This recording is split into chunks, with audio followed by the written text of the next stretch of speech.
Wakil Ketua Tim Pengendali Inflasi Daerah TPID Badung Idewo Made Apremane menjelaskan, target inflasi di Badung sesuai arahan nasional pada 2015 lalu mencapai 2,7%.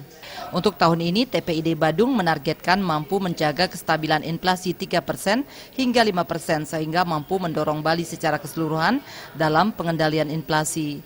Dewo Made Apremane mengungkapkan, menghadapi Hari Raya Imlek, Galungan, hingga Hari Raya Kuningan, secara keseluruhan stok barang atau bahan makanan di Badung secara umum sudah siap, meskipun ada kenaikan sedikit tetapi stok masih aman. Pasar murah juga telah dilakukan di Sading dan itu akan dilanjutkan di beberapa tempat lagi. Pertama, stok itu sudah siap, walaupun ada kenaikan sedikit, tapi stok ada. Kemudian untuk pasar murah sudah kita lakukan di Sading, dan itu akan dilanjutkan ke beberapa tempat lagi.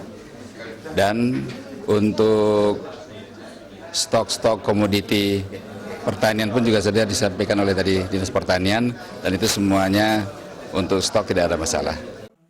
Berdasarkan pantauan di lapangan, Dewo Made Apremane menilai saat ini inflasi di Bali masih berada pada angka yang wajar.